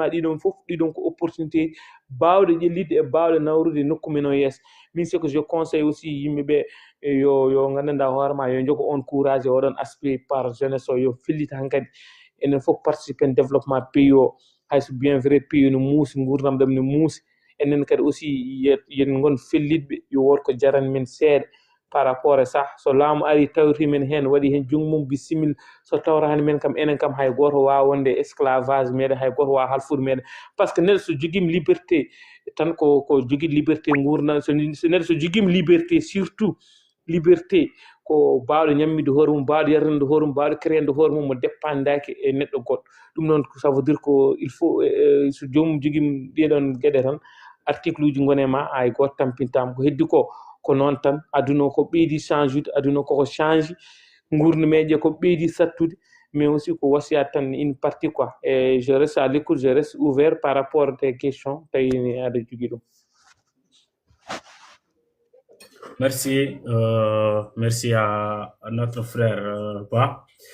ngam ɗo sacrifie hande o jaɓi tottude men oɗo temps fof, et en plus expliquande men e hokkude men vraiment opportunité ji gonɗi e hande e nder leydi men woni leydi Mauritanie, et nous dire aussi, de nous conseiller encore de ne pas toujours attendre gueɗe gummotore laamu walla gueɗe baɗe noon. Andinde men eɗen jogui nous aussi laaɓi ɗi mbawɗen rewde ha kewi, ha mbawen wonde, ha mbawen kadi wonde indépendant hoore mum e nder nguɗon laamu. Donc on va bientôt arrêter inchallah. Joni jimmi ko notre frère monsieur Ba hol message mo jogonɗa ɓesgu Mauritanie avant eɗen goddi live o. Bon, min message mo joguinimi ɓesgu Mauritanie mbeɗa sikki walla rendo ngo d'abord notre communauté, et surtout communauté dans le monde d'entrepreneuriat, yo yimɓe jogo hen pellitan, jogo hen cuusal. Entreprendre c'est pas facile, ko gueɗe muusɗe. min kaloɗo la réussite de Rimpoulé sama haali les échecs jomum sa renaki yidɓe naade hen ɓe abandonner directement ɗum waɗi mi yiɗa haalde on banggue mais en tout cas il y avait de l'échec. Moi j'ai perdu beaucoup de millions dans cette secteur parce que ɓoyani l'année passée année 2025 bien vrai ko année de l'étoile pour Rimpoulé mais aussi avant ça 2024 j'ai perdu beaucoup d'argent. Rafi ngari ɗo attaque poulaye amin toɓoji ngari ɗo surpris par ce que mbiyanno nakshot toɓani ona min mbiyanno ko nakshot hewan tobde toɓoji ngari ɗo naare poulaye amin mbari coppi amin on a eu beaucoup de maladies on a perdu beaucoup d'argent mais ittera tawno qu'on est déterminé ça nous donne leçon de la vie ça nous permet de réparer et reprendre à zéro et continuer l'activité parce que ko hunde nde min gomi et tout ça ça veut dire neɗɗo so gomi hunde dans le monde d'entrepreneuriat aussi moƴƴi ko jogo pellital e cuusal wawde wallodirede banggue jobban banggue goɗɗo kalanmi ko côté laamu il est en train de faire des efforts aɓe balla no fewi mais yam continue wallude et aussi wadde facilité parce que tout ce qui est l'administration de restructure pour yidde wadde structure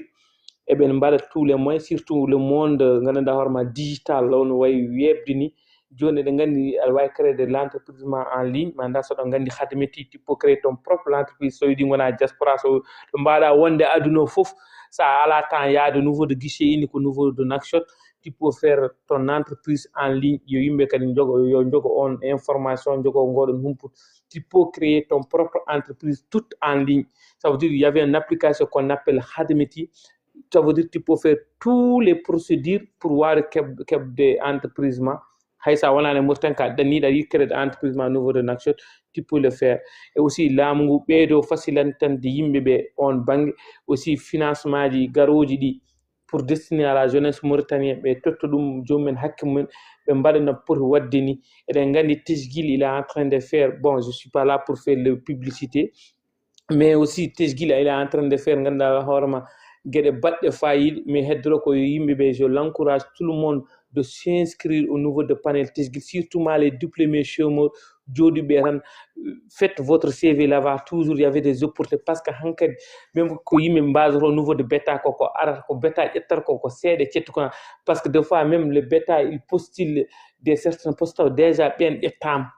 taw déjà ko wadde tan pour wadde passe information parce que meɗa andi ce qui existe à l'intérieur il y avait pas mal des structures gandanɗa hoorema ne mbiya ne jiiɗi possible parce que ils ont obligé de faire ça information annonce il faut ara toon mais hoto mbasoɗen e bêta soit tu deviens un entreprise soit inscrire au niveau de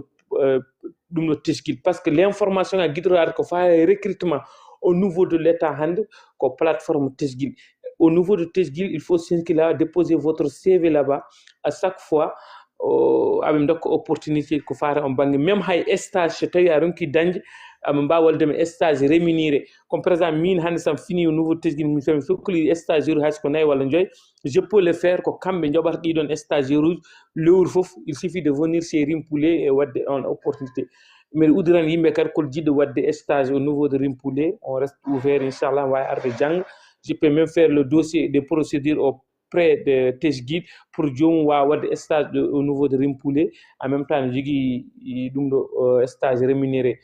taw ko l'État yoɓat ɗum noon aussi on peut le faire ce procédure là et d'autres aspects mo mbasiyantomi sukaɓe ɓe yo jogo cuusal yo jogo pellital kerse ɗe yam guittum ha laaɓa goto foof ne jogui parcours goto foof ne jogui ɗo rewi essentiel ɗo hande ko enen jeeyi Mauritanie hande Mauritanie laamu wawa yaade taw yadani e jeunesse enen en mbawa yaade taw en jadani laamu heddoro ko il faut wona équilibre ballodiren e koye meɗen funti laami noon ɓuuri felli laami yo yimɓe jaab décortude des informations suka Mauritanaɓe jaɓata ƴettude des informations min mi rokkuma yer joomum min poste hunde au niveau de l'estati au lieu ƴettatama liira jomum arata direct namdoma ɗum ɗo ko woni ça veut dire yimɓe ƴettu temps uji mumen lirde les informations yo won ganduɗa hoorema enen mbiyata quelqu'un qui est trop curieux yo yimɓe gon namdotoɓe sa anda hunde aɗa andi oɗo ne wawi andude hunde walluma hen daranoma hen ko ɗum ɗon mais enen en gona namdotoɓe kadi suka men ɓe ne kewi ganduɗa hoorema particulier ji par ce que hande neɗɗo so woni diplômé tan so woni diplômé ko idoro wadde hoorema ko foof o wiyata ko o ala droit même de n'importe quel ligguey a ligginani hoorema bamma jeeya des secteurs privés ji gonɗiɗo e Mauritanie ɗi yumma jeeya ala doole fuɗɗon hoorema projet ma par ce que ɗo ko wonɗo ko fof ko famille aji jeeyi ɗum ko galleji jeeyi ɗum ko yimɓe jogiiɓe doole jeeyi ɗum an noon ala moƴƴi ko puntindira e hoore ma soit tu es dans le secteur de l'entrepreneuriat soit mbatta liggade pour mbawa wadde oɗon banggue mais jooɗade ne fade laamu kadi aussi moi min kam mi yaadani hen no feewi yo yimɓe jaab buusde kadi aussi oɗo plateforme mbaɗaɗo tesguil y avait que de transparence tout ce que min kam mbiɗa andi parce que comme maintenant tout est automatisé ça postuli projet ma si tu te mérites si tu es bien répondé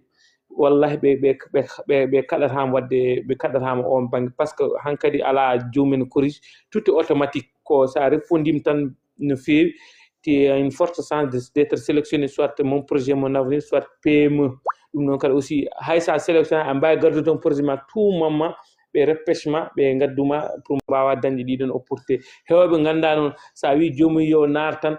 kalɗo carte d'identité tan naata ala cirani par ce que ala jomumen mbawi hutorade ça veut dire que ɗum c'est très compliqué quoi d'entrée ma sirani hoto rokku d'entrée ma laamu en hutoro ay ɗum ɗon foof yo yimɓe guittuma ko e pinal ene woodi aduna o hankkadi change ɗiɗo mbiɗa andi kam hande portail bawɗo hande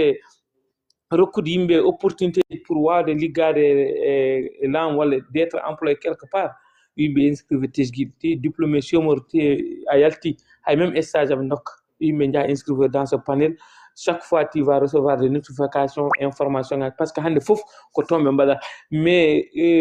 rimtiki en walla beta en so wona annonce uji ɓoɗi ɓe ƴettata hay kam ƴettata ton ko seeɗa cetti kuna so wona ɓe donc dañde kam jiiɗi ko déjà kamɓe saɓe mbaɗa annonce uji mabɓe tawata kam ƴetti ha paari ha joni batti liggade ils sont obligés de faire les annonces seulement mais c'est ça que je conseille par rapport à la jeunesse mauritanienne et par rapport à ma communauté laamu ngu yo tinne jeunesse o sukaɓe yo pousse ɗumen ɓe encourage ɗumen ɓe mballodira e jomumen no feewi min kam c'est ça ko ɗum woni ko mbawmi haalde hen donc voilà bandiraɓe sehilaɓe koɗo hande gaynirten live men et on tient vraiment à remercier notre frère Ba ngam de hokki men ɗiɗo waktuji expliquande men ko woni hen ko e hokkude men ɗiɗon tiwoji ɗi ganduɗa on koye mon opportunité ji keɓerto e nder leydi men donc Hafsa dommage donc monsieur Ba merci a jarano feewi yo Allah yoɓe moƴƴere e monsieur Ba onon tawde ɓurɗon intégrade ko Nouakchott précisément e nder marché ji capital ɗi pour que on essaye de mettre quelque chose en place comme quoi livraison ko wayno piqué en walla kede baɗi noon non oui ça c'est une question très très pertinente donc ɗum kam ko stratégie en entrepreneur surtout gonɗe business parce que au niveau de quartier ji ganduɗa hoorema chic ene mbiyata Tafrazene cité plage nord walla ɗiɗon quartier c'est des vrais consommateurs ko wawɓe consomme quoi encore tout le temps il y avait une demande là-bas encore là-bas nous on a besoin de visiter parce que les 90% de nos fonctionnaires d'État ko toon ɓuri wawde wonde ko supermarché ji ɓe ɓuri wawde sodde min kam j'ai fait mes promotions de mes produits à travers ces supermarchés là mbiɗa yiɗi ɗum wadde no feewi mais au niveau de PK kadi aussi bien vrai aussi comme par exemple il y avait une nouvelle quartier qu'on appelle Kosovo patron en haalpulereɓe kadi ko toon goni j'ai envisagé mettre quelque chose là-bas ça marche aussi mais c'est que aussi min aussi je suis trop misé comment dirais-je sur les ménages quoi ça veut dire que par connaissance par statut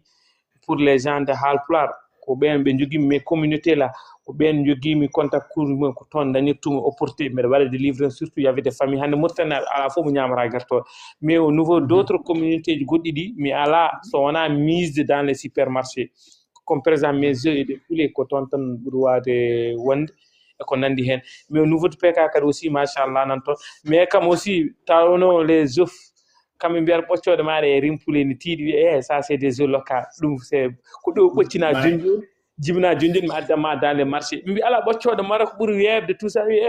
wona gotum ɗe ɓoccode mara ko mbaɗa e camion ŋaji gulung ko jooɗi a anda ni ko fewɗira mi miide toon quoi mbi ala ko jeere sosi ɓuuri weeɓi jeere sosi wadde jeehi toon ɗum ala probléme j'accepte mais aussi maintenant quand même ils ont commencé à avoir le comportement de consommer local machallah ça marche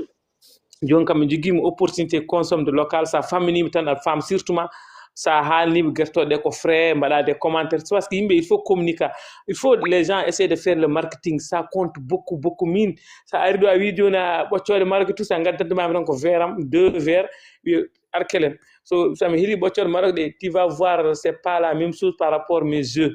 il y avait trop jaunâtre par rapport à centre au goût wona gotum wiyata ar mbaɗen omelette joni vite fait j'ai fait les tests ne jaren kam parce que ko pour dem ko hunde jeeyi mais j'ai confiance à ça ne jaren kam fof j'ai fait des publicités waɗa commande wi gertogal sa ƴeew soodo gertogal congélateur ƴeew gumum nen ƴeew min joni hirsaɗo kadi hirsa yeeso ma ko bisimillahi wiya ko halal nde kirtam nde ko ouvrier wi bisimillahi yeeso ma ƴeew ɗum ɗo nanɗo ar centre ne waɗi ƴiƴam ƴeew ɗum to a centre ƴeew ça veut dire ay ça veut dire que voilà min so mbinima commentaire alors fot hor tampi par A par B si j'ai fait des commentaires hor tampino hoore ma ɗum hor tampino hoore ma Donc ça marche beaucoup hein sans les commentaires wawa yaade nokku donc c'est ça moi j'ai beaucoup misé sur le marketing et sur les commentaires min ko ɗum min mbiɗa yiɗi non mbami quoi sa ari tan sa wiya critique tan mi misente mi adda les choses là quoi ça veut dire encore les jeux ce qu'on a en tout cas c'est des jeux de taille M ko ɓoccode ɓutti ene serte ɓoccode gummide caggal leydi encore tu vas sentir le goût ɗum kam baaɗo sodde fof wona commentaire wonu baaɗo sodde fof nimsitta wallah baaɗo sodde fof nimsitta encore ça marche mi même les offres maintenant je commence à exporter ça au niveau de port Mauritanie mi jogui des australiens et des chinois ko nder gueeci roran goni il commande à travers les mêmes pages Rimpoulet tout ça il commande tout ce qui est frais kadi ɓuuri hawnade c'est des étrangers consommateurs des frais même hay lijimaji joni o PK 17 ko min addanta lijimaji pewnaɗo e Mauritanie mi nawnaɓe kamɓe je fais des commandes et aussi wonande kole mabɓe joguiɗo de tout ce qui est des lijum frais ne wawi contact demi j'offre des opportunités pour waɗoɓe en production j'ai des relations avec les gens qui ont des bateaux au niveau de port Mauritanie ɓe kewani arde mais à chaque fois aɓe namdo kam joguiɓe lijum frais et tout ça taw ko bio min mbiɗa wawi ƴettude n'importe quel prix kamɓe mbawi ɗum sodde pareil les œufs ko noon ɓe mbaɗata pareil les poulets ko noon ɓe mbaɗata ɓe ɓuuri yidde sodde tan ko hunde produisade ɗo e nder Mauritanie wallahi c'est ça et merci beaucoup aussi mi sikki ɗum jogui mbiɗa ɓeyde hen et par rapport à ça et kadi aussi wasiyade yimɓeɓe aspect wonɓe les restaurants là ɓe gona encouragé oɓe no fewi par ce que ça addani produit ji local ɓe mbiyatama ko tawno ko poulet importé ɓuuri webde tout ça min donki insarade côté restauration ngaji to mais comme côté des hôtels si parce que les supermarchés les hôtels commandent au niveau de supermarchés mais si quand même ça marche parce que maintenant on a misé c'est pour ça on s'est beaucoup misé sur les supermarchés pour jogui produit muɗum il faut miser sur les supermarchés pour avoir la visibilité parce que les hôtels là c'est des étrangers qui sont là-bas et c'est des déchets ko étrangers gèrent ma mbaɗanma publicité an e hoorema en même temps kadi les supermarchés ko promotion ça dañi implanté n'importe quel produit joguiɗa ko opportunité aussi pour vous et Hapsat Sarr keɗiɗomi ɗo ko neɗɗo désordre quoi il est dans le domaine il est en train de faire de tout ce qui est les épices locales ko ɗo e Mauritanie ko debbo bello encourage concurrent aussi il est en train de faire pas mal de combats par rapport à ça merci. Oui, merci donc voilà et vraiment bi ko kayimɓe tiwo direct noɓe kiɓirata au cours de noɓe kiɓirata contact ma vraiment donc après ça on va essayer de donner Jojo question courte vraiment Jojo min gonno koye are jinnan komin dernoɓe monsieur Ba vas-y donc hokko yimɓe vraiment tiwo bon le numéro c'est bon c'est 41 04 27 24 c'est ça mon WhatsApp numéro 41 04 20 vous pouvez saisir ça mbinde à la problème 41 04 27 24 c'est ça le numéro de Rimpoulet.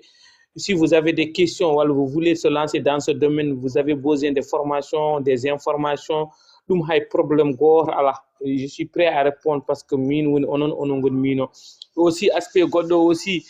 tous les supermarchés sont jihiron presque les supermarchés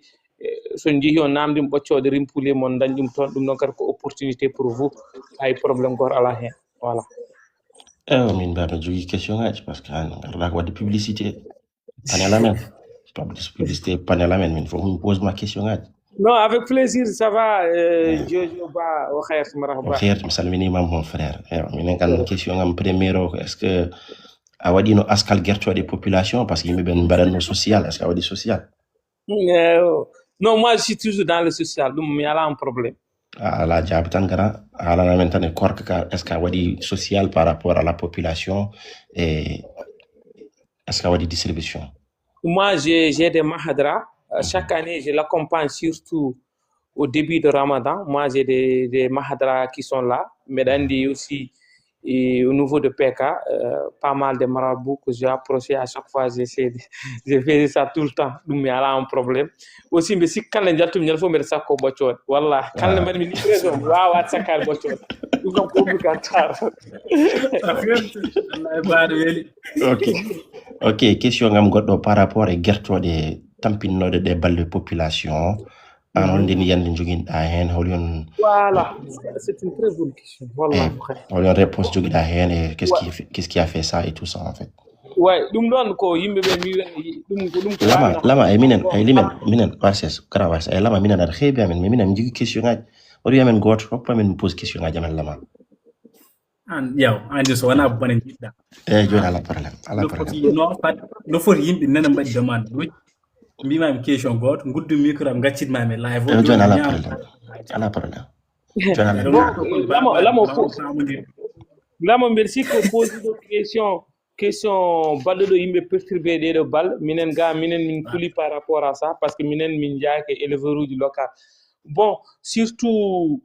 de don gertode do yidon ronkube bendinde dum don den ko gertode périmé c'est des poules pondeuses uji gananda horma jaare boccirin dum don gananda horma normalement be ngala droit sode dum so neddo jogim pouleji gananda jehi ha ngoni périmé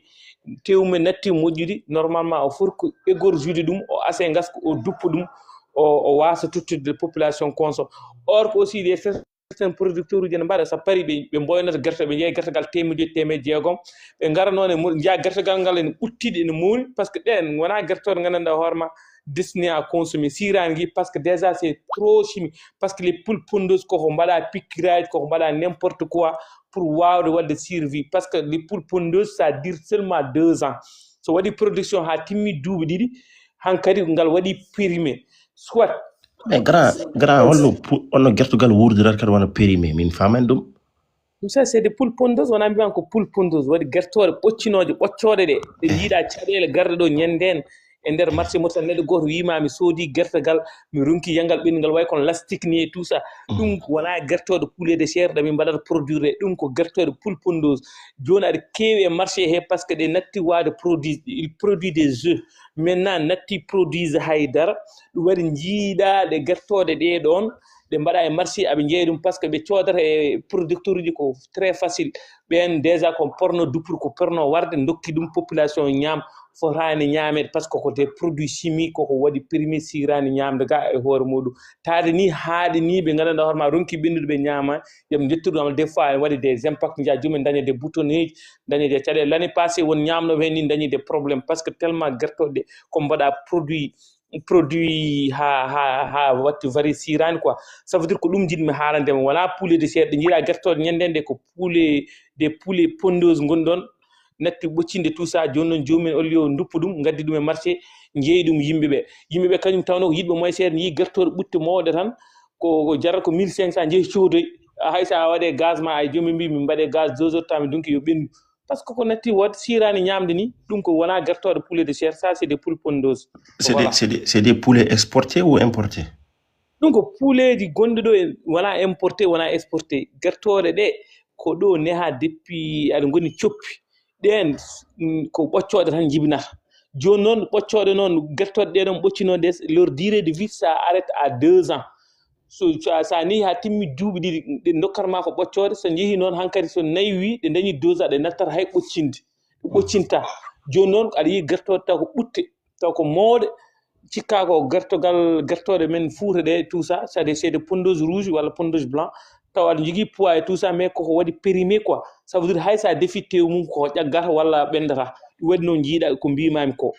c'est des poules pondeuses wona poulet de chair wona haydara ko joguiɗo usine o ko on produit no ɓoccoɗo natti gertoɗe mum natti ɓoccinde o jogui droit ko duppude walla o ƴeewa solution goɗɗo mais o ala wadde ɗum o rokka ɗum population joni noon kamɓe so yeehi ha waɗi périmé ɓe gadda ɓe jeeya le yeeyoɓe jogui taaɓe yeeyoɓe poulet de chair ɓe ɓe totta ɗumen ɓe mbiya ar sood gertogal 1000 goya ɓen yeey 1500 par ce que sikka mélange ɗum hen quoi ɗum ɗon ça veut dire que c'est une faute grave waɗi neɗɗo sen sooda hunde andu mo coɗɗa o anda to coɗɗa ɗum minen joni si tawi ko rimpule wanna ɗum min affrontat tous les problèmes du monde mais malheureusement yimɓe ƴettani on considération ɗum waɗi neɗɗo sen naana hunde walla saɗa consomme hunde andu mo coɗɗa andu ko cotta ko ɗum noon ko hunde forani wonde kadi wona ɗo keɓɗa fof coda produit ma ko fate on domaine surtout ma ko consommete a labtidaki anda si jomum yeyima guertogal mawgal e prix moins cher andu ko a jogo hen doute a jogui hakkille a meeɗa sodde ɗum a hewan sodde ɗum jogo hen doute ko ɗum ɗon quoi. Ok, anti utilise les mêmes poulets pour les œufs. J'utilise les mêmes poulets pour les œufs mais min so guertoɗo mbaɗi primé mi duppat. J'ai pas le droit de mettre ça au niveau de marché c'est pas ɗum wona normal a duppat ɗum walla ƴeewa solution goɗɗo walla kirsa ɗum gasa gubba normalement ko ɗum ɗon quoi c'est pas normal de vendre ça au niveau de marché mais won hen producteur uji ene jeeya ɗum les grossistes ɗum ɗon fotani wonde quoi. Vous avez une association des éleveurs avec des syndicats qui vous représentent ou pas? Non, malheureusement, nous, on s'est basé au niveau de patronat. Ça veut dire nous, les éleveurs, les éleveurs au niveau du secteur de volaillerie, nous considérons comme l'élevage global. On s'est basé au niveau du ministère de l'élevage ou au niveau du patronat. Il y avait des fédérations des éleveurs. Et badani identifié non, ɓe ko gertore jaari ɓe ko ɗum ɗo ça veut dire les éleveurs ko kolko neɗɗo nehal ko faare ndiwri ko faare ko jawdi dariɗe fof minen fof ko fédération goto o min noon kam ko je suis le membre tan mi wona neɗɗo joguiɗo hen accès walla damal et tout ça quoi ewo ko ɗum ɗon min kam par rapport à ça ko ɗon joguimi hen limite quoi. On est trop limité quoi. Avec Nel demande des spécialistes pour faire la vérification de votre production et tout ça. Mira. Oui, mais avec Nel demande des spécialistes qui vont venir dans vos locaux pour faire expertise par rapport à votre produit et tout. Non, nous on so minen kam non nous on a que des suivis de vétérinaire parce que neɗɗo ko gollata min kam de mon côté depuis que j'ai devenu un entrepreneur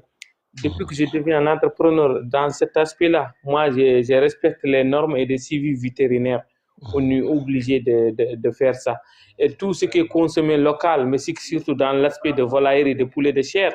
c'est mine quand même, mes produits c'était bien contrôlé parce que aussi j'ai besoin de retours positifs. Mais en donnant nous heddibe holno ligorto, min kam ko tawno ko structure jogim ko entreprise jirmi développement.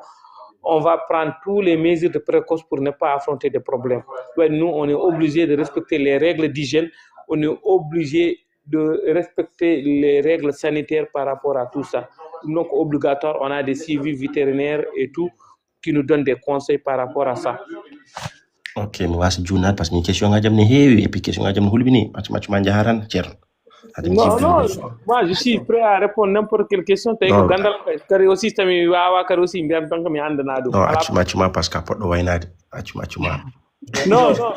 à la problème, on est là. Man keb nyalawmo mo yimbe jaajni hen par rapport à tout ça inchallah. Mais franchement merci Lama parce que les hebde des entrepreneurs wa beni des jeunes qui sont motivés à travailler dans le pays pour investir et pour développer aussi beaucoup de choses. Mais kadi ça yiminam dim dido question c'est par rapport à la population et pour yimbe ben natta focaliser des importations en fait. Pour focaliser kadi et produits men locaux par rapport à sokabe men gon quand même. Donc là j'ai posé toutes ces questions la question ngadin heewi mais ka bayni do ngasno da quoi. Donc mo xert. Respect man machallah hande tinnima posi question ngaji moddi. Parenthèse goto ceerno ma kodo hande min janimo. Ona weddi mam nan kaaji. Non liwruma hanki jamono hala nde biida min lelo ala problème. Ceerno wi ka jam fotoɗo mais ala problème. En tout cas, merci vraiment Jojo Adjaram Fi. Je remercie encore à notre frère aussi, Mouché Ba. Ngamdo labbinam do enam yimbe gede kewde andinde men kadi importance de vraiment de wattu consommer gede de pewnanten koy men gede pewnetede jesse men. Donc Mouché Ba Adjaram no fewi a wiyama Ramadan Mubarak. Merci Lama. Wallahi Adjaram no fewi an yo Allah yom mojjere vraiment c'est une combat yimbe le kala wonde guindi yanke sikkata ko pulaari yanke walla haali yanke walla wonde activiste en guindi yanke c'est quelqu'un qui défend les causes de sa communauté bawɗo wallude yimɓe bawɗo rokkude yimɓe quelque chose qui fait un impact direct de sa population avec un aspect très positif quoi ko ɗum ɗon mais heddoro noon kene wawi kadi aussi hay so yimɓe jiiɗi yannade ene mbawi woppude ha gongol e ko nandi hen mais numéro yam nan dow kol jiɗɗo namdade kol jiɗɗo lansade amin dokki yimɓe courage e mbawde gara lanso hen par ce que emin cohli yimɓe yo gar après ça si en keewi pourquoi pas de ne pas imiter ce qui passe au niveau de sous région hande gartoɗe gummata ha ko Maroc importé ummata ko Maroc importé natta Sénégal matma letta so yi yimɓe naate secteur ha no feewi mbawa gandanɗa hoorema mbawa gandanɗa hoorema pusde minen nous les éleveurs par ce que minen ɗo joni so letta wiyen dartin poulet importé ɓe galana ɗum solution par ce que ɓe mbawa couvrude le marché minen min mbawa couvrude le marché ɗum ɗon heewani ɗum waɗi noon ɗum waɗi poulet ko gummata caggal ko c'est obligatoire hay so mbaɗa hen sahaji waɗa rupture tout ça ɗum ɗum kadi aussi ala ko yimɓe mbawi hen mais l'important ko yo yimɓe naate secteur gandanɗa c'est un secteur gandanɗa très accessible parce que ñande foof yimɓe ne ñaama ɓoccode ñande foof yimɓe ne ñaama guertoɗe c'est très accessible pour tout le monde les œufs et des poulets c'est accessible won an miskino an patron goto fof ne wawi sodde donc ça veut dire ko secteur baɗɗo rentable kadi aussi baɗɗo risque il suffit de faire des formations des compétences et des connaissances pour wawde gandanɗa hoorema ɗumɗinde yaarude yeeso e ko ɗum ɗon min kam ko ɗum mbami wasiyade yimɓe hande kadi aussi je te remercie de votre côté inchallah rabbi ala hay probléme goto on est là pour vous kol jiɗɗo kadi sohlude jokkodirde rim poulet e en uddirinen ɗumen dame e mbi ɗumen bisimilla mumen par ce que inchallah rabbi tout ce qui est faire développement dans l'entrepreneuriat avicole rim poulet offre des services no mbirumni on offre des services des accompagnements personnalisés des accompagnements par des groupes parce que chaque 2 mois mbeɗa waɗa formation ngaji mais nous on ne peut pas payer des formations parce que formation ngaji ɗi min mbaɗaɗi ko ça dure 2 jours ɗum waɗi même j'ai insisté de faire des formations théorie et pratique ça waɗima formation théorie so weeti a arata au niveau de ICT rim poulet tout tu vas faire en pratique donc opportunité parce que il y avait des gens qui me demandent qui me pose des questions, comment on peut faire des poulaillers, comment faire un poulailler, tout ça. C'est pour cela que j'aimerais partager mes communautés, j'aimerais partager les jeunes porteurs de projets. Il y avait des gens déjà qui sont commencés, mais il y a une 5e section de formation, mais déjà, ils sont passionnés de ça. Et ils ont lancé sur Kabe, de 200 000, 300 000, il faut commencer 200, il faut commencer 50% pour arriver jusqu'au sommet. Moi, j'ai commencé à 200% avec les moyens de bord, avec l'accompagnement des parents et tout. Après ça, on s'est arrivé actuellement à 3 000, à 2 000. Et encore, on est bien positionné au niveau du marché parce que c'est le marché. On peut écouler votre produit. Il y avait des systèmes de vente parce qu'il y avait un besoin qui sont là. C'est ça, en grosso modo. Merci Rim. Et en ce qui concerne Sampro, je suis vraiment désolé. Donc, le fait de dire que quelqu'un a esquivé question, alors tu n'as pas encore posé ordre de question. Tant pour tout démon. Et Amadou Diallo, frérot, et Sampro, comme vous êtes intéressé et vous avez des questions, Rim, Tino, Rim, Monsieur Batino, rappelle le numéro, comme ça mon frère là, va au tout dom. Le numéro c'est 41 04 27 24. Vous pouvez voir ça. Encore, notre produit c'est disponible dans tous les supermarchés. Tous les supermarchés qui sont plus au niveau de Nouakchott sont disponibles. Dream Market, notre produit est disponible là-bas. Shingiti Panda, bon prix, bon choix. Marché marocain, mini market. Tous nos produits sont disponibles là-bas. Mon numéro, c'est 41 04 27 24. Encore, machallah, je remercie la communauté de Cité Plage, encore, tant que côté Harcoulé, Sarcoulé. Cette année, quand même, j'ai constaté qu'il y avait un volume de vente au niveau des supermarchés qui sont au niveau de Cité Plage. Mon marché, encore avec la présidente, Madame Khan, encore, machallah, les gens consomment. Encore, au niveau de Porte de Mer, aussi, machallah, les jours, ça part là-bas. Chaque 2 jours, je viens encore, je l'alimente mes produits. Ça veut dire que, machallah, il me hen. Donc, grâce à ça, courage, me dit le même système. Inch'Allah, on cherche des collaborations, on cherche des associés, on cherche les gens même qui voulaient investir dans ce domaine, qui n'ont pas de connaissances, de compétences, ou bien même avoir des entrants en Ganda. Je suis prêt à donner les informations, je suis prêt à l'accompagner, toutes ces personnes-là, Inch'Allah Rabbi. J'aimerais travailler toute la communauté mauritanienne, j'aimerais travailler avec la jeunesse mauritanienne. Inch'Allah, merci beaucoup. Vraiment de collaborer. Mon frère Amoud, j'espère qu'il y a un numéro, ça je t'envoie ça. Donc voilà, Bandirab Seylabi, Kodo Live, vraiment, je suis désolé aussi pour demander du Badoji, puisque Djammo Djengi déjà, Gaïna Minatomingonga et le live a beaucoup duré. Un programme juste pour live d'une temps, mais on a dépassé. Donc voilà, merci numéro Nendon. Kal Chokhludom, Kal Chokhlud, Kal Jogi de Namdi, Kal Jid Andrien Hunde, Kal Jid one de partenaire, numéro Moko, c'est 41 04 27 24. Donc, Bandirab Seylabi, merci. Et merci à notre frère Bao Simrimon. À la prochaine.